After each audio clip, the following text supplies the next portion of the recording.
자, 오늘의 파워마켓 대신증권 L&P 센터의 이영준 연구원과 함께합니다. 어서 오세요. 예, 안녕하십니까? 예, 안녕하십니까. 주말 잘 쉬셨어요? 예, 잘 쉬셨습니다. 또 그 일정 매매에 필요한 그 스케줄들 또 조정하시느라고 자료 찾느라고 또 바쁘셨을 텐데 그거 잠시 후에 들어보겠고요. 우선은 저희가 준비한 그 내용들, 주제들, 큰 이슈들 몇 가지 한번 추려보죠.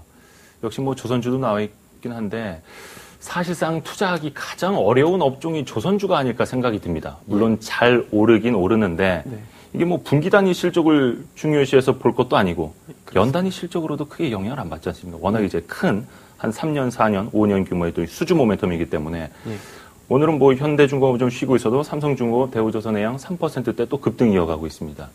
계속해서 갈 거라고 보세요? 예, 일단 조선주 먼저 말씀드리면은 지난주 국내 증시에서 가장 강한 상승 모멘텀을 보였던 업종 중 하나가 조선 업종이었습니다.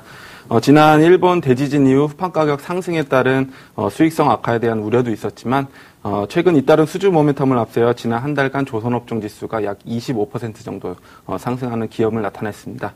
특히 한국조선업이 1분기 신규 선박 수주량에서 중국을 크게 앞지르고 세계 1위 자리를 탈환한 것으로 전해지면서 조선업황에 대한 투자 심리가 강하게 개선되는 모습을 보였습니다. 조선업종의 주가를 보면 현대중공업의 경우 2007년 사상 최고가를 돌파 시도 중이며 대우조선해양 그리고 삼성중공업의 경우에는 직전 1월 전고점 돌파를 시도하고 있는 모습입니다. 어느 때보다 강한 수주 모멘텀이 뒷받침되고 있기 때문에 전고점 돌파 가능성이 매우 높아 보이지만 한편으로는 간과하고 있는 리스크 요인을 다시 한번 살펴봐야 할 시점이 아닌가 생각됩니다. 먼저 조선주들의 수주 모멘텀을 이끌었던 드립십 발주는 역사상 최고 수주를 기록했던 30척을 훌쩍 뛰어넘는 연간 40척 발주가 기대되고 있는 상황입니다. 그러나 강한 발주 움직임을 감안하면 매우 낮은 성과 상승률을 기록하고 있는데 지난 2010년 11월 첫 드립십 발주 개시 이후 성과 상승률은 1.2% 정도 상승에 그쳤습니다. 그리고 2분기까지 성과 상승이 예상되었던 컨테이너선의 성과마저도 11개월의 상승세를 마치고 지난 3월 중순 하락 반전하였습니다.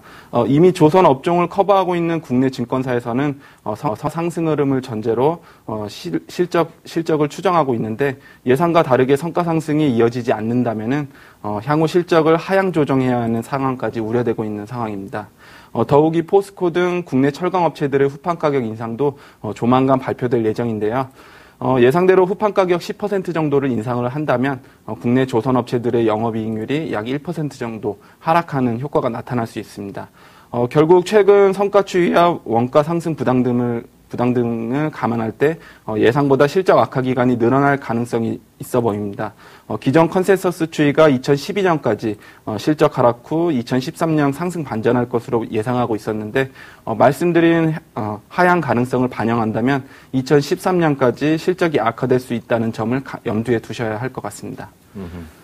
앞에서 그 다른 주제로 나온 한중 수출 모멘텀 강화, 수혜 업종은 무엇인가 이 이야기도 한번 볼게요. 물론 분기별로 나눠봤을 때는 지난 1분기 중국의 그 무역 수지가 뭐 7년 만에 적자다 이런 이야기 이제 주말에 뉴스로 나왔는데 여전히 중국의 그 수출은 견고한 상황이고요.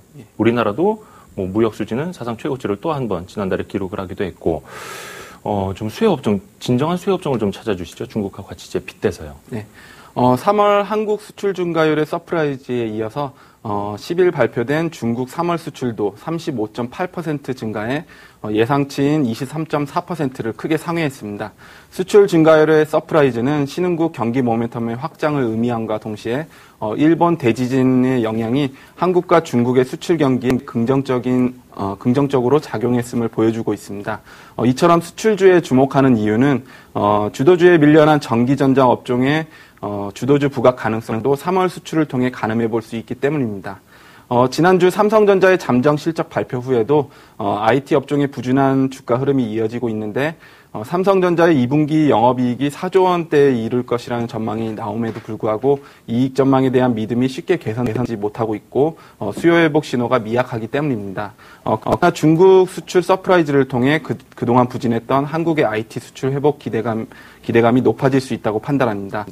전체 한국의 IT 수출 중 46% 정도가 중국으로 향하는데 수출된 물량 중 약 50% 정도 이상이 가공을 통해 선진국으로 수출된다는 측면에서 중국의 선진국 수출 회복은 한국 IT 수출 회복에 긍정적인 영향을 줄 수 있기 때문입니다. 중국 수출 중 대선진국 수출 증가율은 31.4% 정도로 2월 6%에서 빠른 상승 회복을 보여주었습니다. 이에 따라서 중장기 유망 업종으로 IT 업종을 추천해드리고 있고요. 유망 종목으로는 하이닉스를 추천해드리고 있습니다.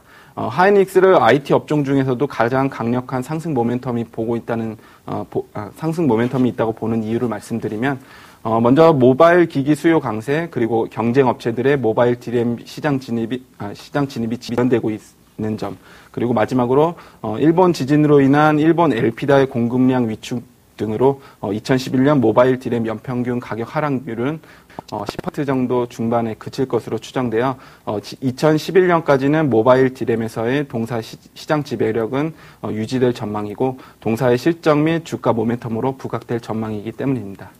아직까지 좀 세트 제품에 대한 의문 부호는 떨어지질 않았고, 예. 반도체 쪽은 이제 다들 긍정적으로 보고 있고 해서 삼성전자보다는 역시 또 하이닉스, 예, 이야기를 해주신 거고, 이번 주 화요일 바로 내일이네요. 네. 한국은행 이제 금토회가 열리죠. 예. 보통 이제 한 둘째 주 한 목요일쯤 열리다가 이번에는 화요일에 열리더라고요. 그래서 조금 헷갈리기도 하는데, 이번 금통위에는 그래도 지난달에 올려서인지 예. 좀 동결 쪽에 한 열의 9은 전문가들은 이제 동결 쪽에 무게를 두고 있고, 일단 시장에 어느 정도 또 반영이 된 것 같기도 한데, 예, 맞습니다. 시장 영향하고 뭐 전망 같이 좀 봐주시겠어요?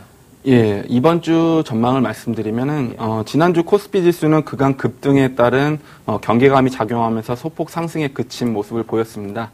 이번 주에도 다수의 이벤트와 지표 발표 예정이 되어 있는 점을 감안한다면, 추가 상승보다는 2100선에 대한 확인 과정이 이어지는 쪽에 무게를 둘 수 있겠습니다.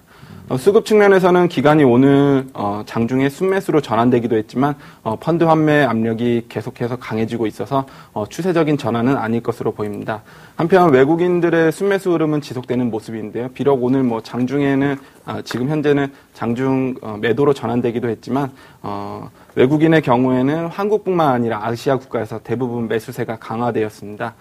또한 글로벌 유동성 흐름을 보면 한국 관련 4대 펀드의 자금 유입액이 2주 전 35억 달러 정도에서 지난주에는 70억 달러 이상으로 급격한 유입 강화 흐름을 보이고 있습니다. 달러 이상으로 급격한 유입 강화 흐름을 보이고 있는데, 다만 국내의 경우 지난주 외국인이 현물 시장과는 반대로 선물 시장에서는 매도하는 모습을 보이고 있습니다. 또한 지난달 16일부터 31일까지 국내로 유입된 자금 중 58% 이상이 단기성 자금이라는 점을 감안한다면 외국인의 매수 규모 확대보다는 다소 숨고르기 현상이 나타날 가능성도 염두에 두셔야 할 것 같습니다. 그리고 이번 주 국내외 다수 이벤트를 고려했을 때에도 지수는 당분간 추가 상승보다는 2100선의 지지력을 확인하는 과정이 나타날 것으로 예상하고 있습니다.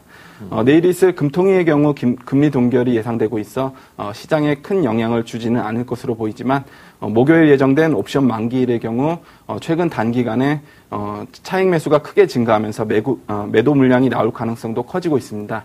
이러한 점을 고려할 때 이번 주는 2100선을 확인하려는 심리가 강해질 것으로 보입니다.